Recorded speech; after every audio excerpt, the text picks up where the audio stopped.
Está começando mais um Positive Surf e o nosso entrevistado ele é mil coisas. Quando eu comentei com o Caio que o Sifu ia vir, ele comentou, ele falou assim, gente, mas ele já é um surfista de terno. Porque a gente tem um quadro chamado Surfista de Terno. Sério? E você é um surfista que colocou o terno ali, faz mil coisas, surfista idealista, empresário, base jumper, skydiver, você faz tudo, se for... Eu sou entusiasta, assim, das coisas. Mas obrigado, pelos elogios e pela oportunidade aí de falar um pouquinho de mim.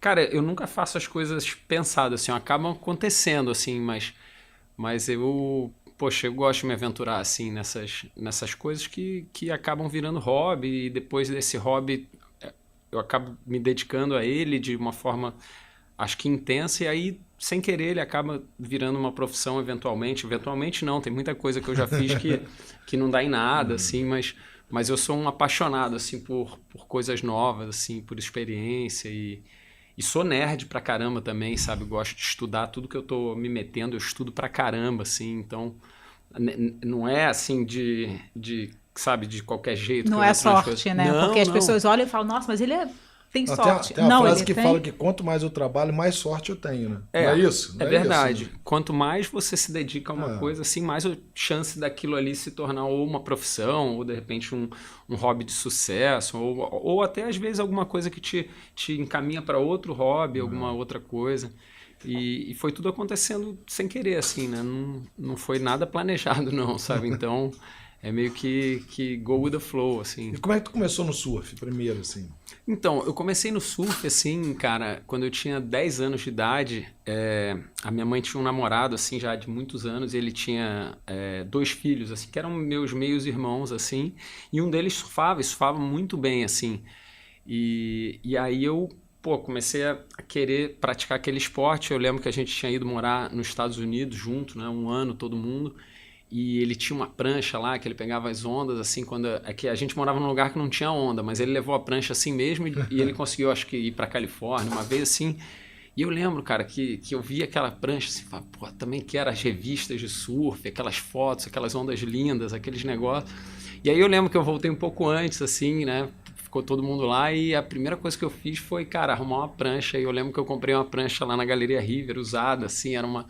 Total, eu tinha 10 anos, eu comprei uma 6,4. Acho que ninguém usa mais uma prancha desse tamanho e toda ferrada lá, cara. E fui pro arpoador achando que ia pegar altas zona, cara. Aí eu lembro que eu fui com um amigo meu da escola e eu não consegui ficar em pé, assim. E ele ria, assim, toda onda que eu vacava, ele ria, porque eu já sabia pegar de bodyboard, assim, né? Bodyboard, graças a Deus, assim, desde pequenininho eu sempre gostei de pegar espuminha, pegar umas ondas, assim, mas nunca fui bom também. E aí... A minha avó, cara, que nessa época eu tava morando com ela, porque a minha família tava fora, me inscreveu na primeira escolinha de surf que teve no Brasil, que foi a escolinha Rico Hadley. E eu lembro que foi maior sorte, porque foi logo que tava de férias, assim, e um dos garotos que tava fazendo a escolinha, ele tinha repetido de ano e caiu na minha sala. Então a gente ficou muito amigo, assim.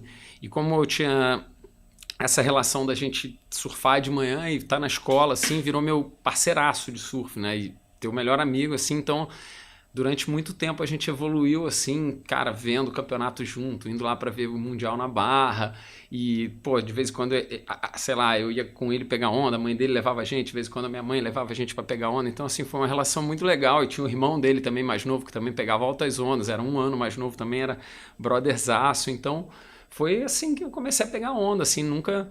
Pensei em virar surfista profissional, mas eventualmente você começa a competir, assim, então acho que os primeiros campeonatos, assim, foram, sei lá, com 14, 15 anos, assim, mirim, e aí eu segui um tempo, assim, até que, cara, eu resolvi que eu não era bom em campeonato, assim, eu gostava mais de fazer manobras difíceis, assim, tentar fazer aquele surf que eu assistia nos vídeos de surf, porque...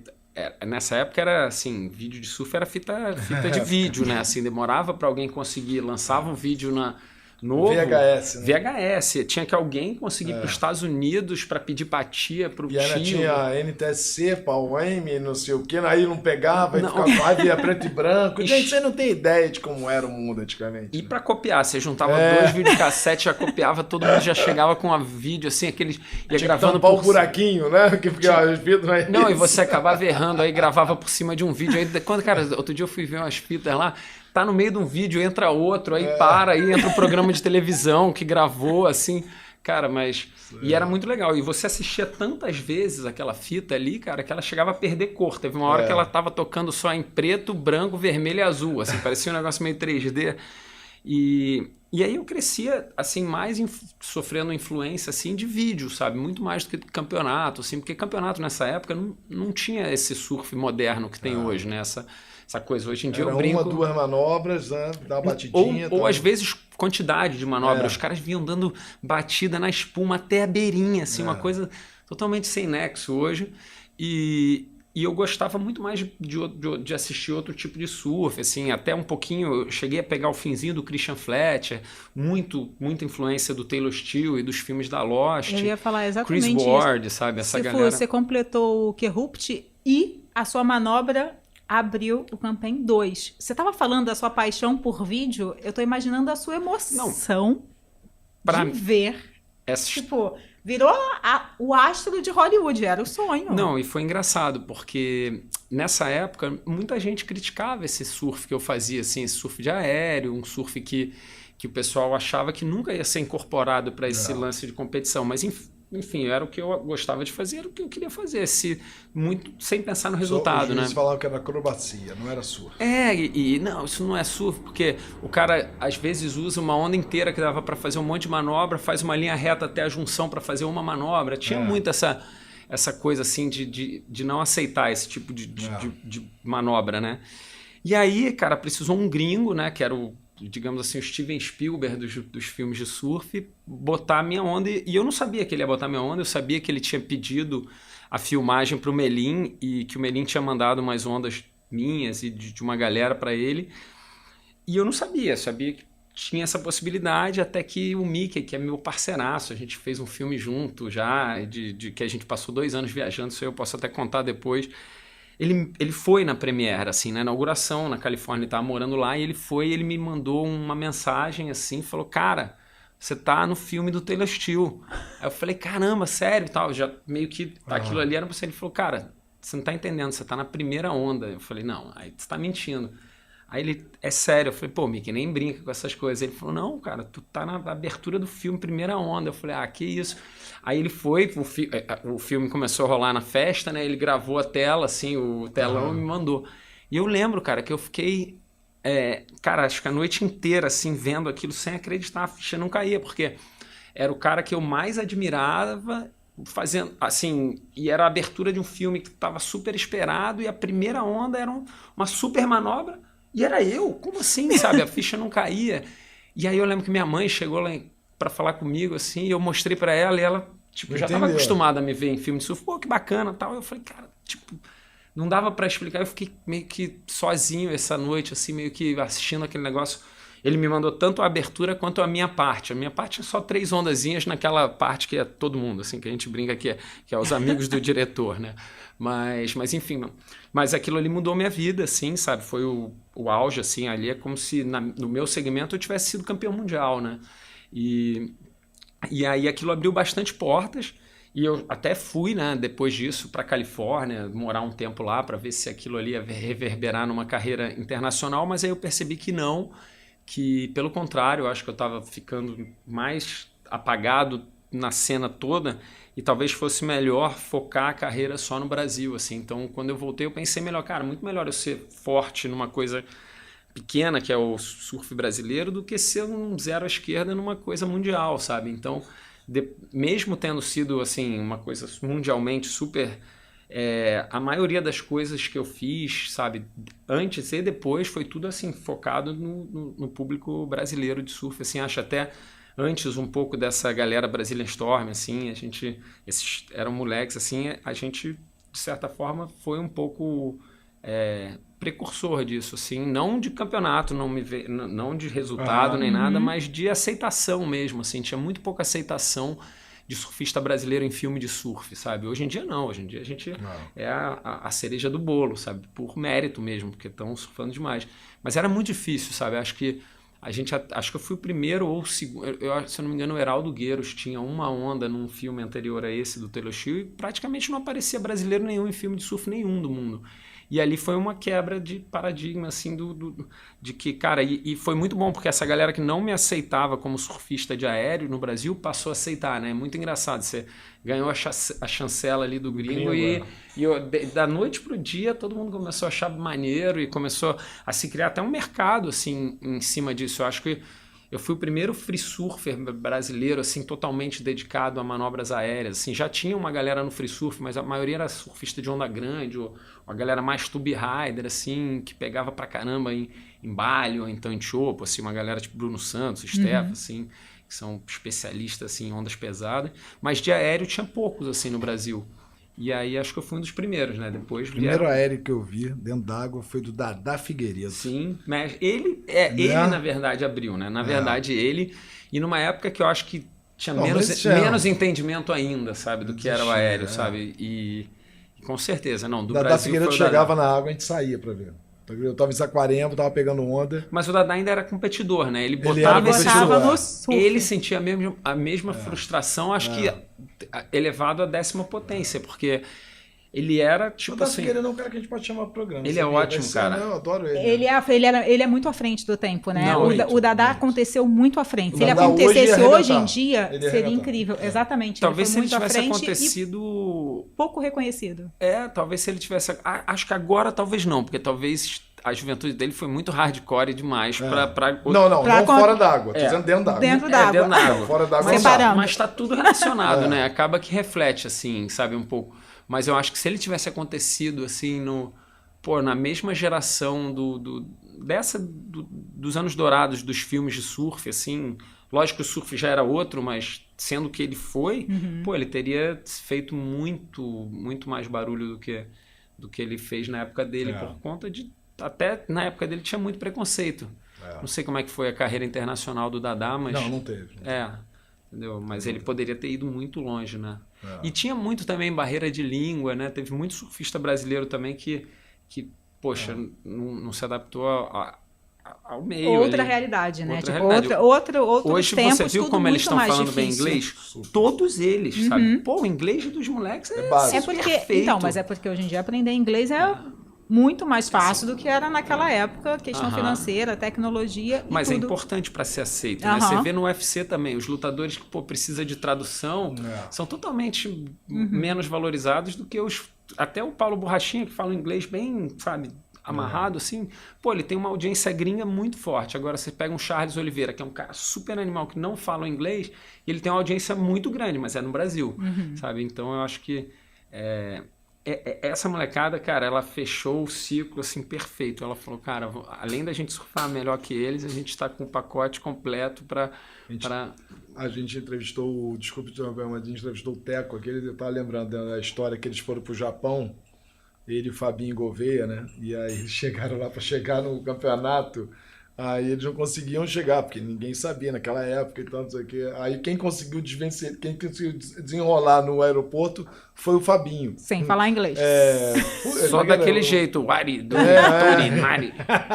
Foi lá, mas consegue chegar. É um ícone, né, cara? Ele consegue, cara, assim, carisma é um negócio carisma, muito louco, exatamente. Né? Porque o cara tem e consegue zoar todo mundo e todo mundo sai com um sorriso da zoada, assim, tipo, ele, o Picuruta também. O Picuruta vocês têm que trazer. Porque eu levei o Dadá lá no Series Fashion. A gente fazia um podcast, quando ninguém entendia o que era podcast, né? Tá até lá no YouTube ainda, assim, a gente fez 96 episódios e a gente levava a galera e sentava no sofá e tomava cerveja e tal, e o do Dadá é o mais visto, assim, é o mais legal, porque ele, o Dadá é um cara muito verdadeiro, né, cara, e ele, fala mesmo as coisas, então, assim, acho que hoje tem isso, sabe, você se conecta com a pessoa ali, parece até que você conhece, né, às vezes eu assisto uns canais de YouTube que parece que o cara é íntimo já, o cara nunca viu o cara na vida, mas... A internet traz esse negócio da intimidade. E eu acho que o Dadá, pô, ia ser demais. Outro que demais, o Picuruta, porque tinha uma rivalidade Aham. muito grande entre eles. E eu só ouvi o lado do Dadá, porque o Dadá era fácil de trazer aqui no Rio. O Picuruta é em Santos. Mas... Cara, o Picuruta, eu surfei com o Picuruta. Cara, ele é muito amigo do Vitorino James, que é o Aham. longboarder, né? Que é meu vizinho, meu amigo. Pô, o Vitorino ganhava tudo, né? Tudo, E Era aí, imbatível. E aí, cara, o Picuruta passava a tarde com a gente, meu irmão, dava dor na bochecha, dor. De tanta besteira, cara, eu não parava. Os dois juntos, então, Picuruta e Vitorino era stand-up comedy, assim, no auge. E o Picuruta, se ele te zoar, aceita. Aceita. Porque se você tentar revidar, vai... pior. Nossa, aí você entrou onde... Aí ele te leva pra água profunda e você vai... Cara, você vai sofrer na viagem, assim. As viagens que eu fiz com ele, cara, foram muito boas. Assim, uma vez a gente foi pra Noronha, cara, foi muito engraçado. Era isso que você falou. Cara, você passava o dia rindo. O dia rindo. Muito... E uma pessoa muito legal, assim, no final ele... Pô, super emocionado, cara, super do bem. Você faz um trabalho lindo com resgate de bicho e de cuidar de animais também. Ele é outra figura, cara, que tem que vir, com certeza. E se for, a gente está falando de competição e que a competição atual chegou no momento de misturar a Expression Session, que era separada da competição, agora a gente vê tudo junto, não faz mais sentido ter uma Expression Session, está acontecendo durante a competição. E o que você acha desse surf atual? Tipo, você se anima de parar para ver competição e falar, cara... Cara, eu animo, assim, eu vou ser sincero, não são todas as baterias que me animam, porque eu acho que nem todo mundo tá nesse patamar de ter o jogo de aéreos completo. Mas assim, por exemplo, cara, bateria do Medina, bateria do Felipe, bateria do Ítalo, bateria do Ethan Ewing, do Jack Robinson, do Iago, pô, eu não perco essas baterias, sabe? Porque eu sei que é legal pra caramba. E ao vivo é muito impressionante também. Pô, Saquarema eu sempre tento ir na etapa lá assistir, então fui nos 2 últimos anos aí assistir, cara.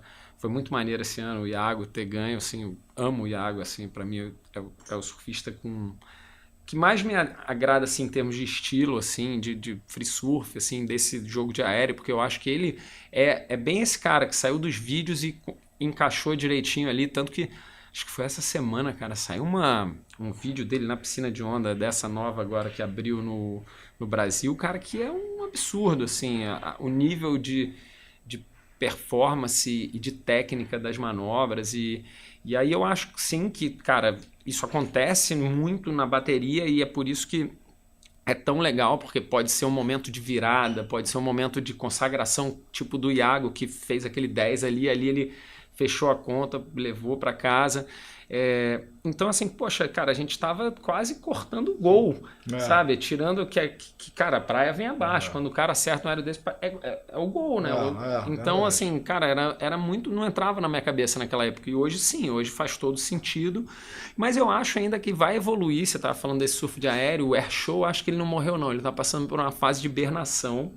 Porque eu acho que faz todo sentido ter um circuito de aéreo, só de aéreo, de manobras radicais, se fosse em piscina de onda, entendeu? Você tem essas piscinas e elas têm a programação para se tornar uma onda boa para aéreo. E se precisar, eles dão uma modificada ali. Tem uma até que eles afundam um obstáculo assim, ela faz uma junção.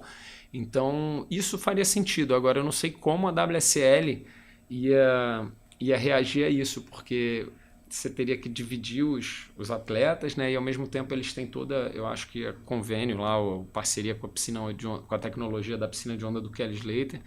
Então acho que esbarra muito mais em questões políticas.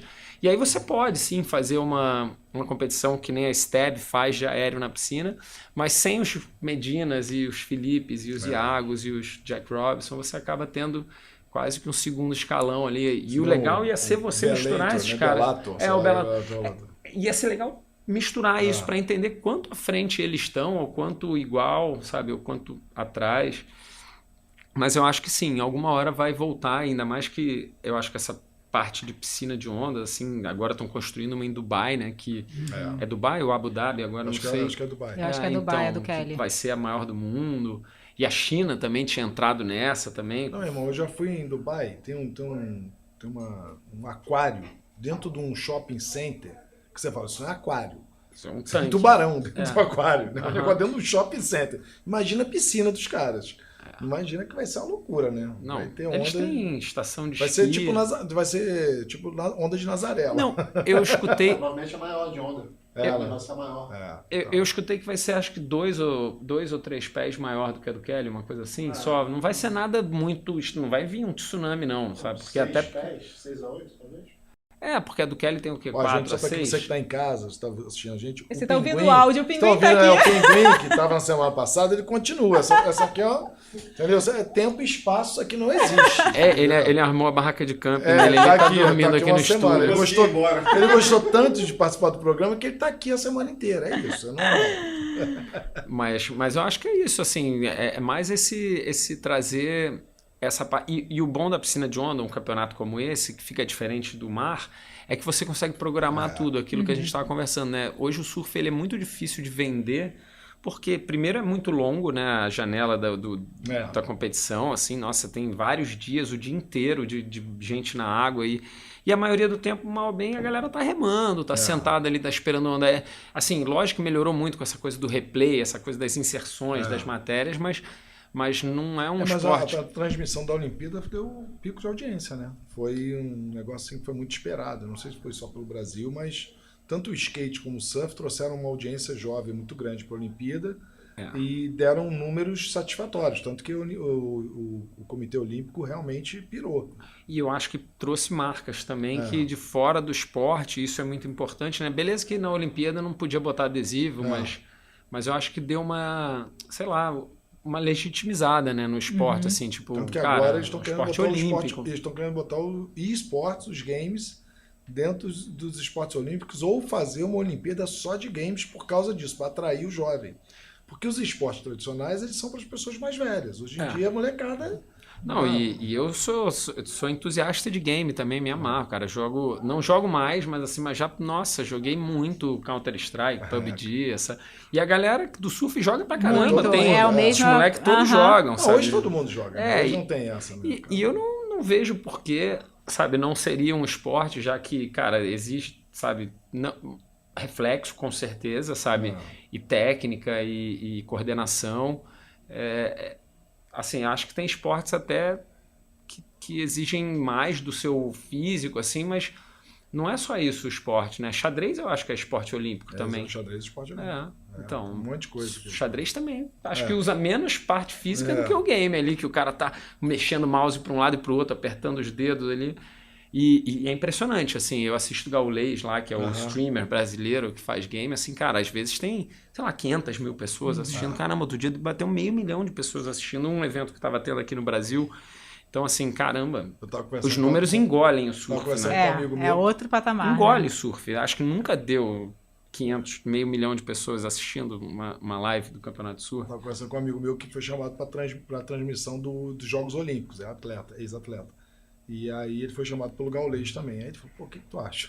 Aí ele falou, cara, é impressionante. Todo mundo fala assim, lógico que é o Gaulês, não é pra Globo.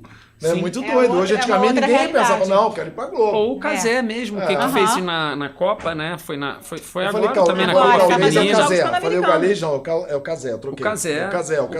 Que ele vai transmitir os Jogos Olímpicos. Ele vai transmitir os Jogos Olímpicos ano que vem. Você vê a força da tecnologia para a informação, né? Descentralizada. Porque antigamente você tinha muita informação centralizada. Hoje a informação descentralizada, ela chega, sabe? E esse é o grande problema não digo só essa coisa de mídia, de telefone, não, mas, por exemplo, antigamente você tinha que ir no cinema ver filme, ou então esperar o filme ficar um pouco mais velho para assistir numa emissora.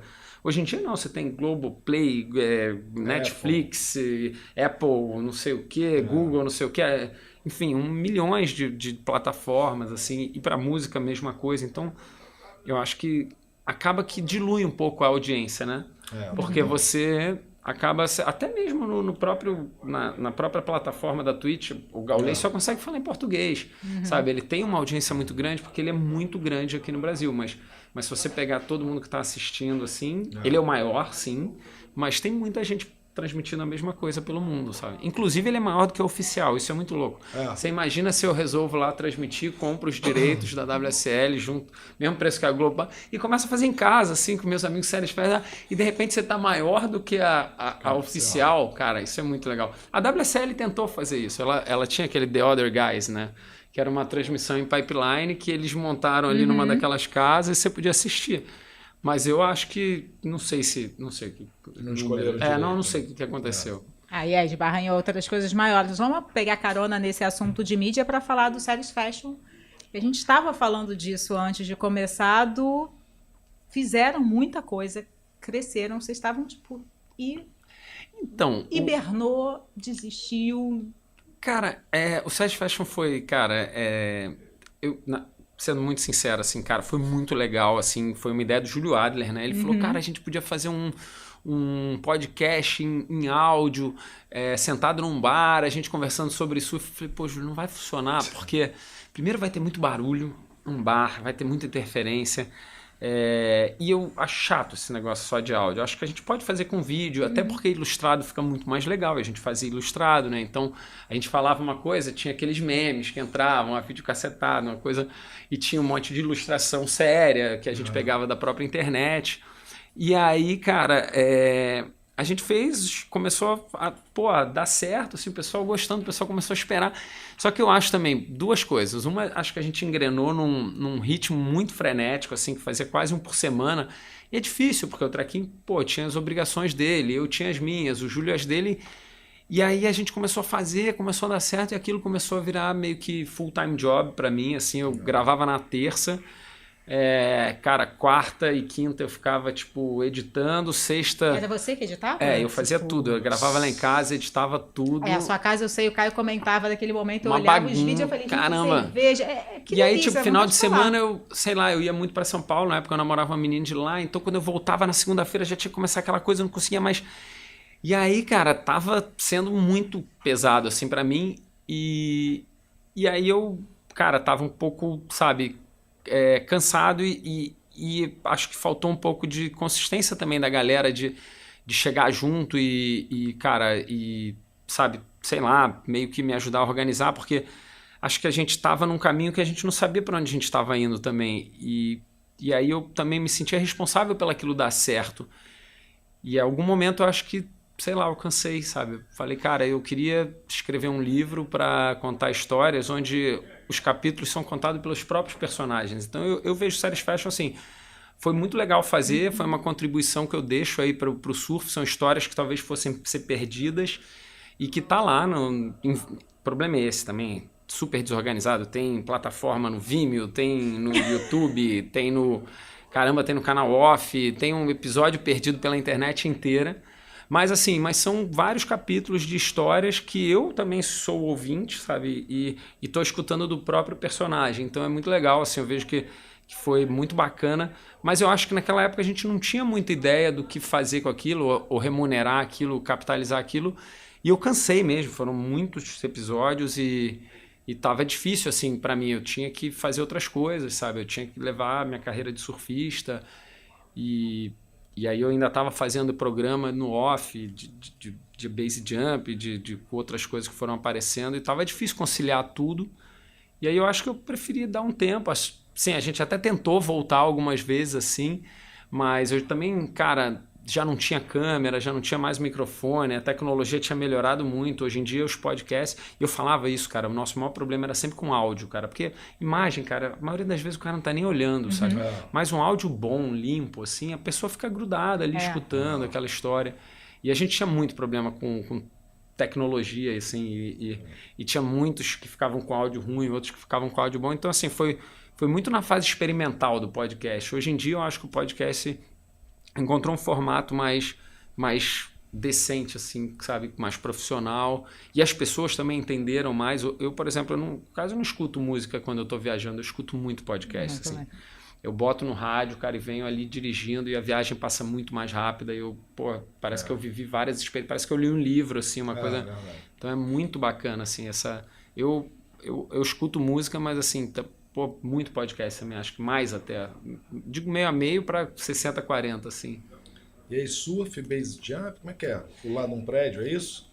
O prédio eu só pulei de um até hoje, assim, o base jump caiu na minha vida de paraquedas, assim, sem querer. Literalmente, cara. O skydive, na verdade, caiu de paraquedas. Eu tava numa trip pro México, assim, eu tinha passado 10 dias ali em Barra de la Cruz, E tinha um gringo lá que estava comigo, que morava lá no México, assim, que eu tinha conhecido ele lá, e a gente estava junto, pegando onda, 10 dias, o cara, gente fina pra caramba, e à noite a gente sempre ficava trocando uma ideia, tomando uma cerveja. E ele tinha ganho muito dinheiro, já várias vezes, tinha perdido muito dinheiro e tal, e ele tava me contando, falei, pô, mas cara, que maluquice e tal, e ele tava tentando me explicar que dinheiro e riqueza não tem nada a ver uma coisa com a outra. Eu falei, caramba, como assim? Ele, não, você pode, dinheiro e riqueza são coisas diferentes, você pode ser muito rico e ser pobre, você pode ser muito pobre, mas ao mesmo tempo ser rico, não sei o quê, e beleza, a gente conversava isso, mas não tinha meio que feito tanto sentido quanto aconteceu lá no México mesmo. A gente voltou, foi para Porto Escondido, e assim que eu cheguei para entrar no meu quarto, cara, tinham invadido o meu quarto e tinham roubado meu computador. Pô, eu fiquei pé da vida, né, cara? Eu falei, cara, que droga, cara, vou ter que comprar outro computador. Assim, até tinha dinheiro, era $1.200, eu lembro, o computador. E eu já estava programando para comprar no Free Shop, alguma coisa assim, porque não dava, eu trabalhava com edição, com vídeo, assim. E aí encontrei com ele, ali eu tava puto da vida. E ele, porra, caramba, tá tendo evento de paraquedismo aí, lembra que a gente conversou, vamos fazer. Eu falei, porra, cara, será? Mó maluquice e tal. Ele, pô, vamos fazer. Eu falei, pô, Chris, quanto é que é? Ele falou, $1.200, eu lembro, era o mesmo preço do computador. E aí eu falei, porra, cara, acabaram de roubar meu computador, vou ter que comprar outro, senão eu até faria. Aí ele falou, cara, você não tem um computador velho em casa? Eu falei, eu tenho lá um que demora uns 5 minutos para ligar. Ele falou, mas funciona? Eu falei, funciona, tal. Ele... Tá, então lembra aquele coisa que a gente estava falando de dinheiro e riqueza? Eu falei, lembra, então imagina você vai embora agora, você, pô, compra um computador, você entra lá, chega em casa, liga o seu computador, ele liga o Welcome e você passa a noite inteira instalando os programas lá, recuperando as coisas lá. Você vai se sentir rico ou pobre? Eu falei, pobre, que eu queria ter dinheiro para fazer os dois, né? Aí ele falou, agora imagina você voltando para casa, ligando o seu computador velho, esperando 5 minutos, enfiando um pendrive, passando a noite inteira assistindo seus saltos de paraquedas. Você vai se sentir rico ou pobre? Eu falei, rico. Ele falou, viu como é a questão? Você pode botar seu dinheiro onde você quiser, cara. Você vai se sentir pobre ou vai se sentir... Aí nesse dia eu já tinha tomado um, falei, então vamos lá. E aí, cara, eu lembro que eu voltei para casa, o cara, falou que ia fazer 8 saltos de paraquedas. Eu lembro que eu voltei para casa, comecei a ficar careta, né? Começou a passar a onda da cerveja, comecei a ficar com medo. Falei, cara, o que eu fiz, mano? Tá maluco? Amanhã cedo eu já vou começar a pular de um avião. E eu lembro que eu ia tomar café da manhã com a instrutora e a gente ia fazer aula teórica, né? E enfim, fiquei tão nervoso que eu não consegui dormir essa noite que eu passei a noite inteira lendo, estudando, vendo vídeo. Eu sei que quando eu cheguei no café da manhã para conversar com o cara começou a conversar comigo, eu comecei a falar tudo que eu tinha estudado, o cara falou, cara, não vou nem te dar aula teórica, cara, vamos lá que a gente não perde nem o primeiro avião, vamos logo. Eu falei, sério, cara? Caramba, vamos nessa. E aí eu lembro, cara, que ele era um canadense, assim, e o pai e a mãe dele eram donos de área de paraquedismo, e eram 2 senhorzinhos, assim, bem, devia mais de 70, com certeza. E aí, cara, eles eram os primeiros a saltar e eu era o segundo, assim. E aí, na hora que eles foram saltar, assim, eles falaram alguma coisa com o filho dele, que era meu instrutor, e eu tava super nervoso. E eles pularam, e na hora que eles pularam, ele falou assim pra mim, there goes my parents, aí vão meus pais. Nessa hora, cara, eu falei, cara, o cara acabou de jogar o pai e a mãe do avião aqui. Cara, esse negócio deve ser tranquilo. Eu falei, cara, isso não pode ser perigoso isso aqui, porque senão o cara ia jogar o pai e a mãe, né? Aí eu pulei assim, cara, eu lembro que eu tinha prometido pra mim que eu ia fazer esses 8 saltos de paraquedas e nunca mais eu entrava num avião na minha vida pra pular de paraquedas. Cara, eu sei que no final de 10 dias eu já tinha 42 saltos, já estava completamente viciado no negócio. Eu já ia para a área de paraquedismo, passava em frente ao mar e nem olhava para o mar, assim, de tão louco que eu tava. O pessoal chegava na área, e aí, tem umas ondas? Eu, caramba, não sei, não olhei. Ele, como assim, você não veio andando pela praia? Eu falei, vim, mas não olhei, cara, porque eu vinha olhando para o céu, vinha pensando, vinha... E aí eu comecei a trabalhar lá na área de salto, que eu tinha um carro lá no México, comecei a levar a galera para o aeroporto, trocar por salto, arrumar gente para fazer salto duplo, também ganhava salto. E aí consegui fazer esses 42 saltos, né? Mas voltei para o Brasil e, cara, eu lembro que eu fiz 4 saltos em um ano, assim, é caro, né? O esporte caro, e eu queria viabilizar isso, porque eu queria continuar saltando. Foi aí que deu a ideia de fazer um programa, né? E eu fiquei tentando ligar para o Zatar, que era o diretor do off, um tempão. Ele sempre, pô, o que é? Você falou, não, pô, queria conversar, apresentar um projeto. Aí ele, tá, pô, vem aí daqui a 3 semanas. Aí quando chegava na semana, eu mandava uma mensagem, pô, não vou poder, vamos marcar daqui a 2 semanas. Aí, pô, vem daqui a 1 semana. Aí um dia eu mandei, pô, posso ir? Ele falou, cara, não vem hoje não, né? Amanhã não, vem na terça, sei lá, da semana que vem. Aí eu mandei uma mensagem para ele, ele não me conhecia, né? Não sabia quem eu era de nome e tal. E aí eu lembro que eu fui, né? Ele falou, não, pode vir. Aí quando eu cheguei no off lá, aquela coisa, encontrei com ele, assim, eu tava andando assim, o Léo tava me apresentando tudo ali, né? O escritório. E aí eu encontrei com ele no corredor e ele já... E aí, cara, o que você quer conversar e tal? E aí eu sabia que ali eu tinha que ser rápido. Eu falei, cara, qual a ideia? Ele falou, eu falei, cara, a ideia é um surfista aprendendo o esporte mais perigoso do mundo, que é o base jump. Tinha que ser rápido ali. Ele já... olhou pra mim assim e falou, vamos ali na minha sala. Aí já ficamos 1 hora, já queria me mandar pra Europa, já pra saltar de pé. Eu falei, calma, vamos começar, porque, pô, cara, também eu queria saltar. Aí eu falei, cara, eu vou precisar fazer 150, 200 saltos pra saltar de uma ponte. Ele, não, vamos pagar pra você. Eu falei, quase que eu falei, cadê a ponte? Que eu pulo agora. Não, e aí foi muito legal, porque acabou que eu chamei o Hugo Langel e o Gustavo Areias, né, para fazer o programa. O Gustavo, pô, era meu vizinho, né, inclusive meu grande amigo. Tô indo na casa dele depois daqui, que ele mora aqui na Barra, aproveitar para visitar. E, cara, a gente começou a fazer o programa e, cara, eu comecei a gostar daquilo. E base jump, para quem não sabe, é B de building, né, que é prédio, A de antena, a S de span, né, que é aqueles segmentos de ponte, né, então ponte. Peraí, building, antena, span e earth, né? Que é pedra, assim, digamos, é terra. E aí, o programa eu tinha que fazer todos esses. E eles queriam que eu fizesse em uma temporada. Eu falei, cara, em uma temporada eu acho pouco. Eu quero fazer em 2. E, pô, foi super legal. A gente fez a primeira temporada, eu lembro que eu saltei de um monte de ponte e algumas antenas. E aí, na última, eu fiz tudo. E aí foi muito legal, porque aí eu consegui fazer muitos saltos de paraquedas, consegui... cara, evoluir no esporte, ao mesmo tempo, cara, passei os maiores medos da minha vida, assim, tinha vezes que eu brincava, falava, produção, tem uma fralda aí, porque, pô, tô me cagando aqui, cara, pô, não sei se eu vou conseguir mais... Diz um desse. Pô, teve um a gente foi na antena, assim, cara, e a antena era muito baixa, e eu falei, não vou subir. E teve um outro, cara, que eles queriam, cara, que a gente foi pra Pedra da Gávea e queriam decolar 3 no mesmo parapente. Cara, só que eu até ia, só que tava totalmente desequilibrado. Se um soltasse antes, o outro ia ficar preso, não ia conseguir se soltar por causa que ia entrar em giro, então ia ter força G. Aí eu também amarelei pra esse. Tipo, eu fui com a intenção de mostrar pra galera também como seria a maneira mais segura de fazer o base jump. Então, cara, eu tive muita sorte de poder viajar, treinar com várias pessoas boas do esporte, com os melhores do esporte, para lugares maravilhosos. Mas eu entendo que não é real isso para uma pessoa comum. Então, assim, você vê muita gente pulando etapas e fazendo coisas muito mais perigosas sem ter o background, né? A experiência necessária. Mas eu também entendo que se não for daquele jeito, não vai ser, entendeu? Então, assim, é um esporte que não tem regulamentação nenhuma. Ele nem sabe se é um esporte, ele é uma atividade. Então... você pode hoje começar a construir paraquedas de base jump e começar a vender, não tem uma regulamentação. Você pode simplesmente começar a dar curso de base jump sem nenhuma regulamentação. E essa é a beleza do esporte. É um esporte muito libertário, entendeu? Você pode simplesmente, você não pode invadir, né, um prédio, propriedade privada. Quer dizer, há controvérsia. Não, assim, até se você não quebrar nada, assim, muitas das vezes as pessoas... Não, porque você não pode, mas geralmente os caras fazem isso. Né? Mais ou menos. Tem vezes que é muito engraçado. Tem muitos hotéis que o pessoal pula e aí chega lá embaixo, o pessoal prende, só que o cara tá hospedado no hotel, então não é invasão. Olha que loucura. Então, assim... caramba, olha... existe exatamente. E já teve casos do cara ficar o final de semana inteiro saltando tudo e por último dar um salto do hotel e ser expulso e não precisar pagar. Então saiu barato, assim. Tem um monte de história, mas assim, tem um lado muito feio também do esporte, que eu brinco que base não é building, antenna, span e earth, é blood and shit everywhere, porque quando não é blood é shit. É um bando de maluco fazendo um monte de besteira de um monte de lugar e assim...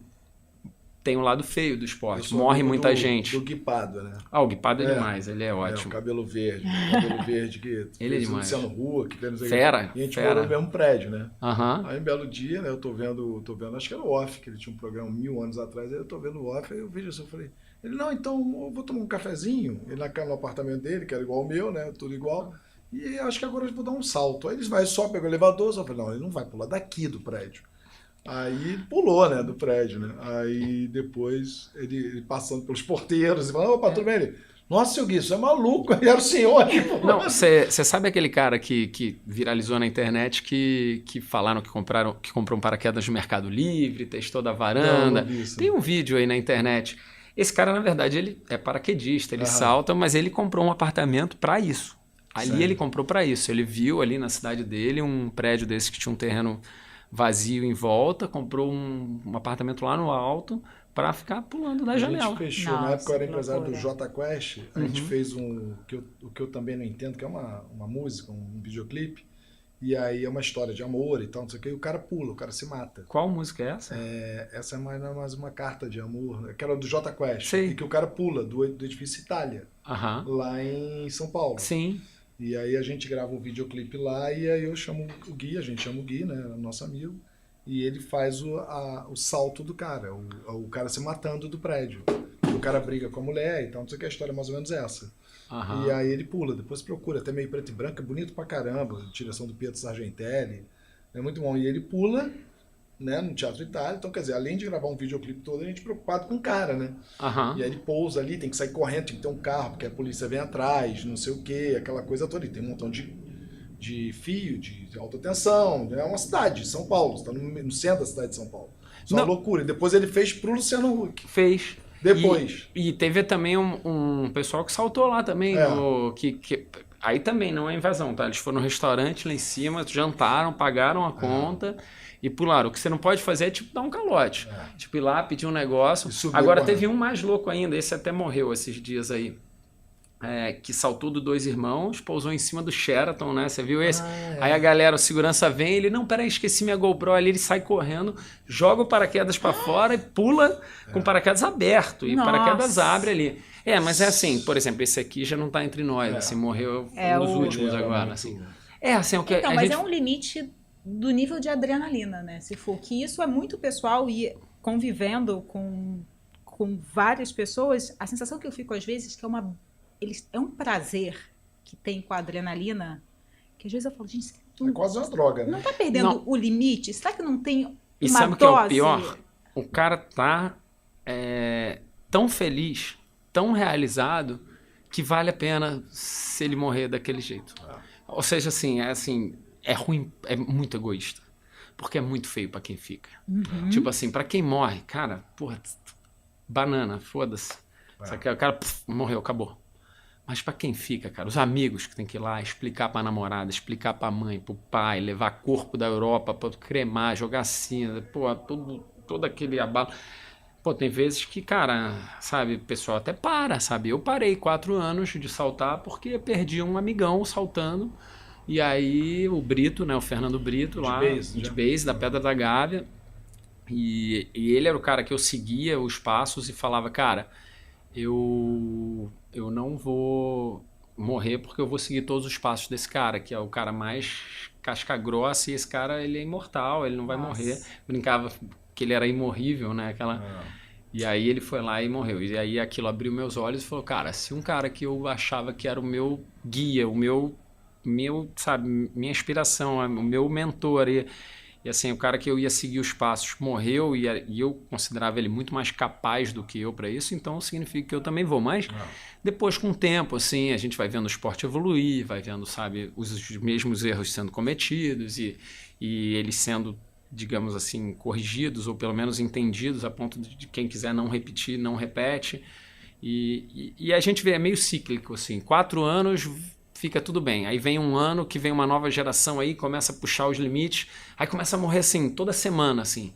E aí acho que os que sobrevivem, a galera que tá aí entrando, assim, meio que volta a fazer voos mais sustentáveis e coisas menos arriscadas.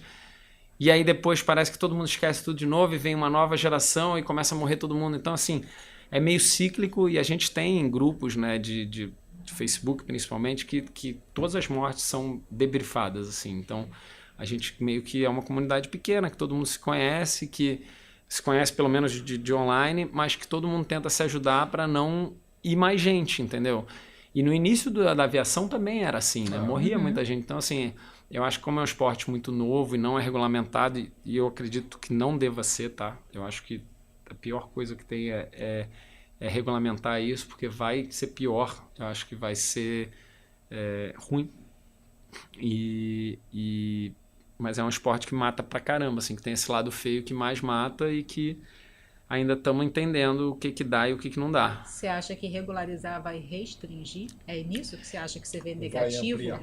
Não, eu acho que, como eu disse, é tão perigoso, é tanta besteira que o pessoal faz que eu acho que regulamentar vai criar poucos lugares que são legais, assim, que é o que mais ou menos aconteceu nos Estados Unidos.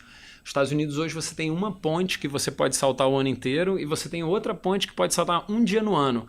E aí você tem os state parks, que todos são proibidos, que aí eles perderam Yosemite e foi por causa de acidente. E não faz muito sentido, porque tem muito mais acidente de trilha, de pessoas que se perdem na trilha, que se machucam na trilha, mas o pessoal não quer. E aí hoje são poucos lugares que não são state park, que tem montanhas e vales que não são privados e nada, que você pode ir lá e fazer o base jump nos Estados Unidos. No Brasil, graças a Deus, não. No Brasil, os parques não proibiram, mas a gente está sempre correndo esse risco, sabe? E aí eu acho que se legalizasse, ia criar uma via de mão rápida para que isso acontecesse. Entendeu? Vem cá, vamos mudar para empreendedor? Vamos Não vamos é? falar de praia. Posso mandar só uma mensagem aqui, cara? Lógico. O pessoal estava aqui, por reunião. Vou mandar uma mensagem muito rápida aqui, só para avisar. Tem já de coisa? Eu acho que foi. Acho que a gente... Você tá com café também, se for? Tô. Tá café também. Tá, então vamos agora para o empreendedorismo. Vamos.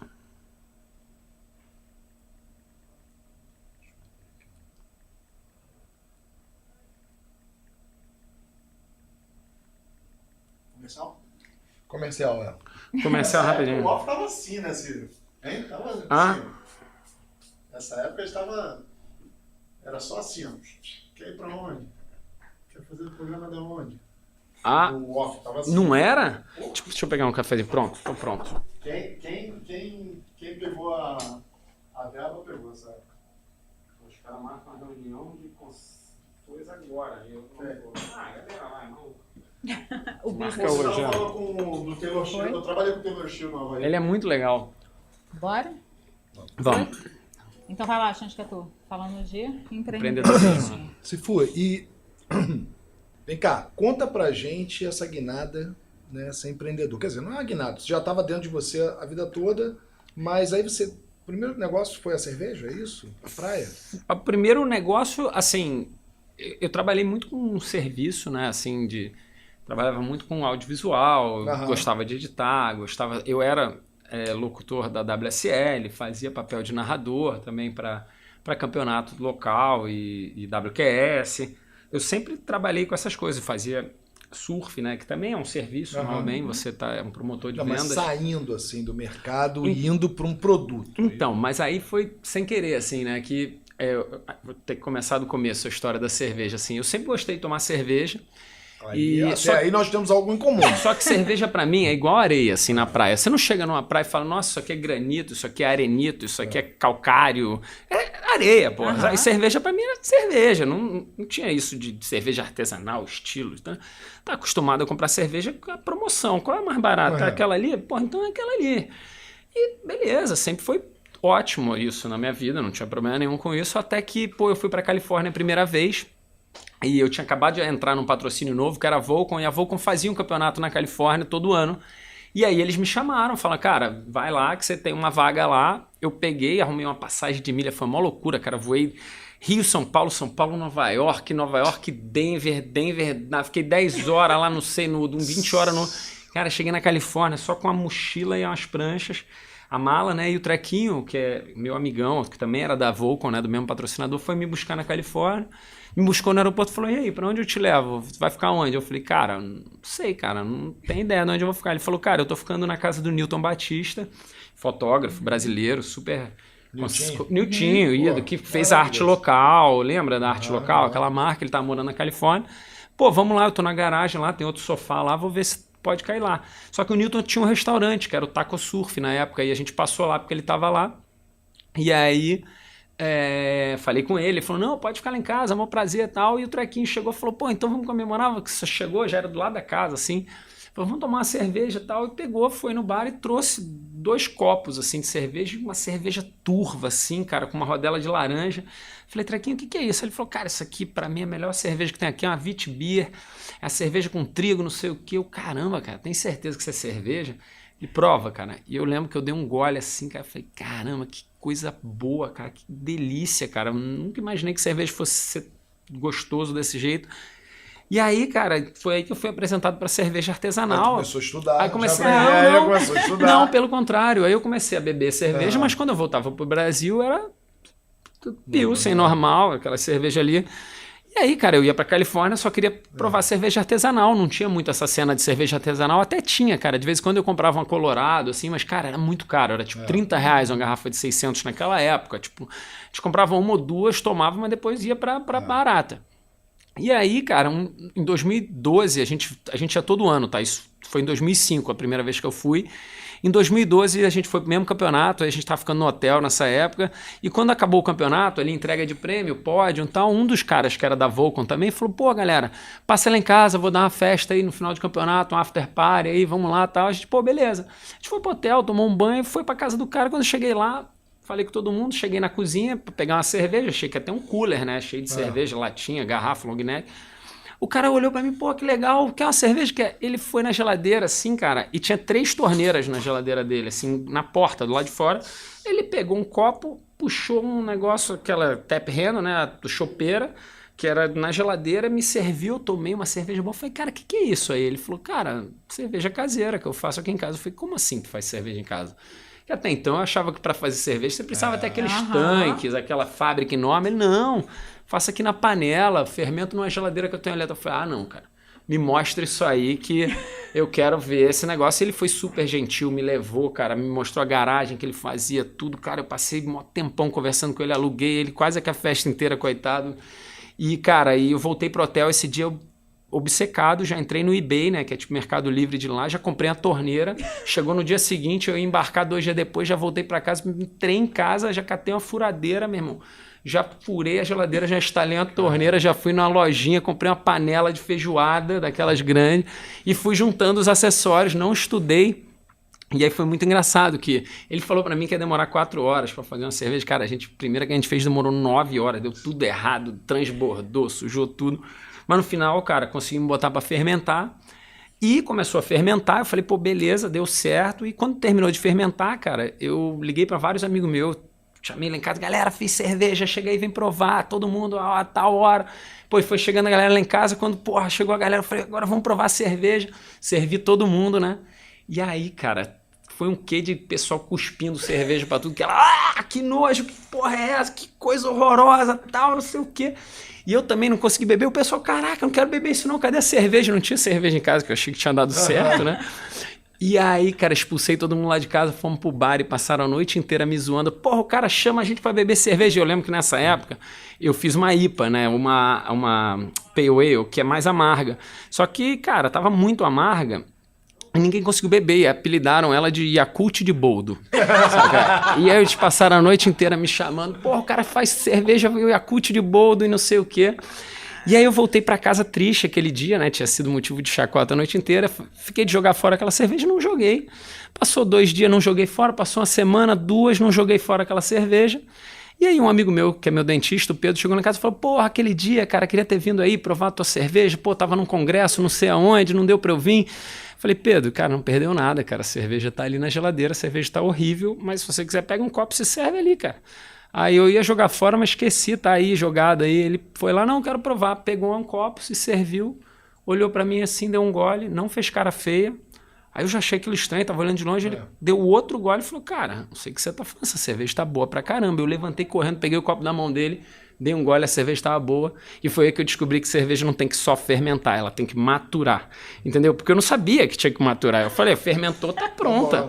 E aí, cara, nesse tempo que ela ficou esquecida, ela maturou e, cara, ficou uma delícia. Eu liguei pra maior galera, poucos voltaram, né? Porque tá maluco, esse cara me chamou pra tomar cerveja de novo, eu tô fora, tipo assim... Mas quem voltou, tomou todas com a gente. Porra, cara, eu lembro, eu perdi a caixa preta. No dia seguinte eu não lembrava o que tinha acontecido direito, porque tinha fragmentos de lembrança na minha mente. Mas, cara, a gente tomou aquela cerveja toda e aí eu me animei, comecei a fazer cerveja. Quando eu já tinha feito algumas, né, resolvi que eu ia fazer uma Witbier. E, cara, a partir do momento que eu fiz a Vitibir, eu vi que era a melhor cerveja que eu tinha feito até ali, que todo mundo mais gostava. Falei, cara, não tem sentido eu ficar inventando receita. Eu quero fazer cerveja para beber com os meus amigos, a melhor que eu posso. Fiquei 2 anos fazendo só aquela receita, aprimorando, mudando alguma coisa, melhorando os maltes, entendendo o fermento que funcionava melhor. Entendendo se eu queria com limão, tangerina, laranja, pimenta, damasco. Eu vi que com limão siciliano ficava muito bom. A própria semente de coentro, que é importante para dar um aroma de limão, eu, cara, reduzia muito, assim, cara, eu queria que fosse cerveja também, limão, eu queria pouco limão, porque eu gosto do gosto da cerveja, eu gosto do gosto dos grãos, sabe? E aí eu fui fazendo uma cerveja pensando o que eu queria tomar, só que eu não imaginava que tanta gente fosse ter o mesmo paladar e gostar tanto da cerveja. E aí foi quando, cara... eu tinha um baldinho da contribuição e eu falava pra galera, cara, eu gasto R$10 por litro. Eu fazia mais ou menos 20 litros por semana. Cara, quando ficava pronto, apareciam meus amigos lá em casa, bebiam uns 20 litros e nunca tinha R$200 na porra do baldinho da contribuição. Teve um dia que tinha 180, tinha quase 200. Pô, mas teve um dia que tinha 30, cara. Porra, no dia que tinha 30, eu falei, cara, eu não vou ficar fazendo cerveja pra esse bando de surfista vagabundo vir beber a minhas custas. Que amanhã eu quero beber, já acabou, e eu nem tenho dinheiro pra comprar outra e comprar os ingredientes da próxima. Então, assim, eu tô bancando a galera pra tomar cerveja. Ou eu parava, ou eu começava a vender. Aí eu vi a oportunidade numa fabricazinha que tinha aqui depois da Barra, aqui em Vargem Grande, ali, já nem existe mais. Ele falou, não, faço 500 litros pra você, fiz 500 litros, demorei 4 meses pra vender. Pessoal, porra, e aí, vamos beber na tua casa? Eu falei, pô, galera, agora não faço mais em casa não, agora eu tô fazendo uma fábrica, tô vendendo as garrafas, não tinha rótulo, não tinha nada. Pô, quanto é que é? É tanto, R$15 era na época. Ah, quero 2 caixas. Eu ia lá, botava no carro, levava, ficava na minha garagem, botava o dinheiro no bolso, não tinha contabilidade, nada. Quando acabava, ih, caraca, tem que arrumar dinheiro pra fazer mais. E aí a gente foi assim, o primeiro ano beta, né, digamos, teste. E aí a gente, cara, viu que a gente fez 500 litros, depois 700 litros, 900 litros, 1.000 litros. Depois, quando eu fui fazer 1.500 litros, tava chegando o verão e o cara precisava da fábrica e não ia me atender até maio, sei lá. E aí surgiu a oportunidade de ir para outra fábrica, mas tinha que comprar tanque, tinha que fazer um monte de coisa. E aí foi um momento que a gente tinha que decidir se a gente ia levar esse projeto a sério mesmo e fazer uma cerveja ou não. E aí foi quando eu juntei, já tinha o Duda, né, que estava fazendo o design, e o Tunico e o Paulo, né, que é o Zé Pretinho, e a gente juntou os 4 com partes iguais e todo mundo botando dinheiro igual e falou, cara, vamos fazer esse negócio acontecer.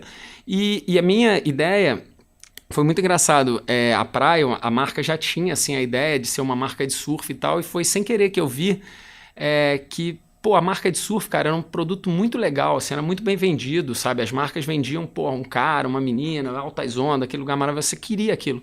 Mas era um produto muito ruim, porque ninguém sai com dinheiro para comprar uma camiseta, uma bermuda, um chinelo, uma sunga. E cerveja era ao contrário, era muito mal vendido, era sempre um anúncio machista, uma mulher de biquíni, um bando de cara babando, falando besteira, piadinha.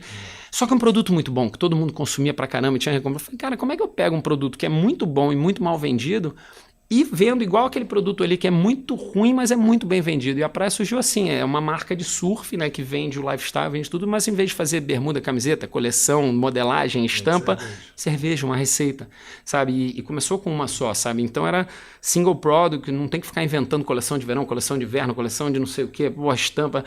E a gente seguia a filosofia de marca de surf, com atleta, com equipe, com toda essa coisa. Depois expandiu, tá? Virou música, virou diversidade, virou, cara, sustentabilidade, sabe? Então, assim, cara, virou Brasil, sabe? Virou muita, sabe, brasilidade. E a marca cresceu, porque praia também não é só surf. Olha quanto universo praia, mas eu acho que a gente foi muito feliz no estilo, no nome, na construção de marca. E como cerveja artesanal também foi uma das que, cara, conseguiu sobreviver, né, até aqui, porque o mercado encolheu muito, né, esse mercado de cerveja artesanal, com pandemia, principalmente. Eu achei que crescido, porque eu chego nos mercados e... assim, você tem menos marcas e você tem marcas que estão mais fortes um pouco porque conseguiram sobreviver, mas Você fez parceria com a Ambev ou não? Não. Eu tenho parceria com um grupo que chama Better Drinks, né, que a gente fez uma fusão de várias marcas. Não, a gente não. A gente é independente, assim, de grupo grande ainda. O que é bom por um lado, assim, mas é ruim por outro, mas ao mesmo tempo é um caminho que a gente escolheu, né? Assim, não... O pessoal acha também que essas empresas compram assim a torta direita, não é assim não, sabe?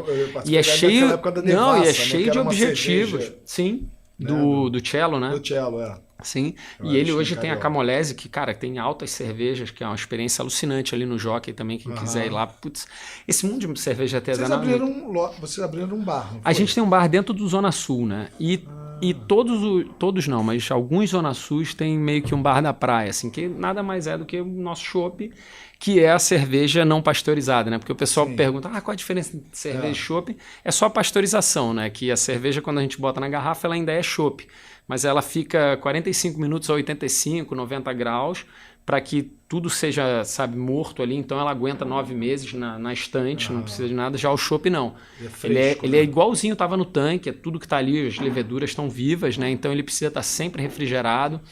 É uma operação muito mais complexa, mas o Zona Sul tem câmara fria, tem chopeira, então o Zona Sul é um bar que consegue... Vocês vendem hoje só no Rio ou vendem no Brasil todo? Não, a gente vende quase todo o Brasil. A gente não consegue chegar em alguns estados, né? Acho que Tocantins acho que a gente chega. Tem alguns estados que a gente não chega, mas a gente chega via várias vias, né? Às vezes um próprio rede de supermercado que tem um CD que manda para todos os estados que eles operam.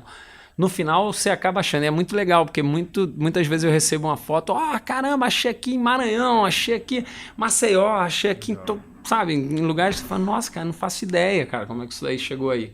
Mas são via key accounts, né, que são contas maiores, assim, que eles mesmos têm toda a Quer dizer, distribuição. então aquela brincadeira da Califórnia virou uma marca, virou um produto.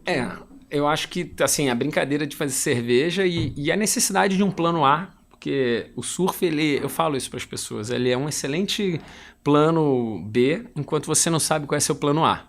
Entendeu? Então, assim, o surf é demais, assim, caramba, construí muitas coisas na minha vida, assim, não fiz dinheiro, porque era uma época que, cara, era muito difícil ganhar dinheiro, não igual hoje, que dá para ganhar dinheiro, lógico que poucos ganham dinheiro, mas ganham muito dinheiro, mas que me deu a oportunidade de viajar, de aprender. Se eu não tivesse ido para a Califórnia, não tivesse conhecido esse mundo de cerveja, que lá é muito à frente da gente aqui, talvez eu nunca tivesse me metido nessa. Então eu acho assim, cara, foi meio que um plano A que eu achei enquanto eu estava no final do meu plano B, assim, né, aos 40 do segundo tempo, assim, já com 30 e poucos anos, surfista profissional, vendo essa geração, Gabriel Medina vindo com tudo, Ítalo, e falei, cara, não tem muito mais tempo de vida útil aqui não. Tanto aéreo, né? E o paraquedismo também me ajudou, assim, a dar uma vida útil como não só como atleta, assim, digamos, mas como também figura pública, assim, pública sub, né? Sim, mas digo, ajudou também a divulgar minha cerveja, né? Tipo, isso tudo ajuda, sabe? Acaba que o pessoal fala, nossa, cerveja do Sifu, daquele cara, assim, é pouquinho em pouquinho, mas é muito legal a história, assim, sabe? De como a coisa surgiu, porque eu fiz a cerveja que eu queria beber, eu não segui estilo belga, vou fazer. Eu fiz a cerveja que eu achava que ia funcionar pro Brasil e não imaginava que tanta gente fosse gostar. Então, eu agradeço todo mundo que consome, que gosta. Qualquer crítica é bem-vinda, pode me mandar lá no Instagram também. Eu sou super aberto Quando ali. entra a promoção no Zona Sul, eu compro. Então. Essa é a minha crítica. Então, eu também, cara, porque eles têm um preço muito bom, assim, nessas promoções. Tem outra também no Pão de Açúcar, que rola acho que 2 vezes por ano, cara. Sai briga. Outro dia eu ri pra caramba que alguém postou, assim, um carrinho cheio de cerveja, tinha 2 praias. Eu falei, só 2? Aí o cara, tu não acredita. Cara, vim sozinho, vim sem minha mulher e aqui é selva. Aí ele falou, cara, eu peguei um carrinho inteiro, mas nessa que eu dei mole, o nego meteu a mão no meu carrinho e levou tudo. Porque se der mole, botou um carrinho, deixou lá, o pessoal acha que é promoção de o cerveja. pessoal pega mesmo, um no carrinho do outro. Você tem que ir na guerra, assim. E o pessoal é engraçado, cara. Você chega às 6 horas da manhã, abre, 5h40, você olha assim, tem 45 barbudo grande, assim, esperando na porta, assim, de Black Friday, assim, sabe? Fala, cara, é muito... Cerveja é um mundo muito legal, assim. E eu acho que... Eu não bebo nada que não seja cerveja, tá? Então, assim, eu acho que é uma bebida que tem a ver com o nosso clima, né? Então, assim, eu particularmente gosto de ter uma cerveja que faça sentido com a praia. Eu tinha muita vergonha... Não vergonha, assim, mas ficava meio sem pé quando chegava um gringo pra mim. E aí, tô indo lá pro Brasil, que cerveja que eu bebo? E cara, só tinha aquelas marcas assim, comerciais pra caramba. Hoje em dia, não, eu falo, vai lá, cara, bebe. Meu sonho é que, cara, a gente seja uma Bintang, que nem é na Indonésia, ou uma Red Stripe é na Jamaica, ou uma Corona é no México, ou uma Rinano é no Tahiti. Assim, ter orgulho de ter uma cerveja que faça sentido, assim. Eu acho que a praia, tanto pela história, quanto pelo conceito, o segmento, e como a gente abordou o produto cerveja, né, não objetificando mulher e não apelando para futebol ou coisas que estão aí estereotipadas, e sim fazendo uma coisa que a gente percebeu que, cara, não imitou ninguém, sabe? Não é que a gente pegou uma marca que estava fazendo isso lá fora e falou, vamos imitar deixar a Tupiniquim e fazer aqui, sabe? Então acho que a gente... Até tem gente copiando a gente, mas eu acho que é bem autêntica. Então, assim, eu espero que a gente consiga um dia... Assim, meu sonho é que vire a cerveja de exportação no Brasil, né? Que a gente chegue no Japão, chegue na Ásia, na Europa. Nada. Do jeito que você contou as histórias aqui, eu não duvido nada de você, O nosso tempo tá super estourado, já passamos um monte, mas uma pergunta. Você fica feliz como empresário? Esse seu plano A te dá felicidade porque te tirou... Você está mais longe do mar, você está mais longe do base jump, ou você consegue conciliar? Não, mas eu percebi uma coisa, assim, lógico que eu passo por todas as preocupações, assim, de ser empresário no Brasil, é difícil pra caramba, vocês sabem. A gente tem a maior carga tributária e é sócio, né, a gente... O sócio que primeiro recebe. E que sempre recebe, né? Recebe. Se a gente não receber, ele recebe. E eu sou libertário, assim, eu penso que imposto é roubo, assim, eu não acho que as coisas têm que ser direcionadas, você não pode pegar imposto de todo mundo, juntar num bolo e depois sair distribuindo aleatoriamente. Então, mas enfim, isso aí é política, eu nem me meto. Agora, o que eu acho que a gente estava falando Agora me perdi. De ser empresário. De ser empresário. Ter o prazer de ser empresário. Então, a parte de surf e de esporte, por incrível que pareça, eu fiquei mais tranquilo, cara. No final, assim, do surf, eu já estava meio cansado, assim, de ter que fazer aquilo profissionalmente. Aí eu entendi a palavra amador, né, cara? É tão bonita. O pessoal pensa assim, amador é aquele cara que é quase profissional, mas é prego um pouquinho que não é o profissional. Pelo contrário, é o cara que não precisa fazer aquilo, que não é obrigado, que não é profissão, ele faz por amor. Sabe? E aí eu acho que eu comecei a entender mais o amor das coisas. Tudo bem, eu fiquei mais seletivo. Hoje o surf tem que estar várias coisas, altas ondas, meus amigos na água quente. Boa, mas ao mesmo tempo eu tenho me divertido muito mais sem me cobrar ter que performar, sem me cobrar ter que acertar um manobrão, sem ter que me cobrar não pagar mico num mar grande, de tubo, que não era a minha especialidade, mas todo mundo espera por você ser profissional, que você vai lá e tenha pelo menos uma atuação decente, coisa que nem sempre acontece. E aí você percebe que, cara, que é legal ser amador, é divertido. E a parte de empresário é uma adrenalina, meu irmão. É o que eu falo, é saltar numa montanha e construir teu paraquedas em queda livre, saca? Ir juntando as partes e abrir antes do chão chegar. É verdade. Mas é o que eu escolhi, eu sou feliz por ter escolhido isso, assim. Mas vamos, a aventura é animal. Obrigada. Obrigado você, gente. Pô, é um prazer aí conhecer a tua história.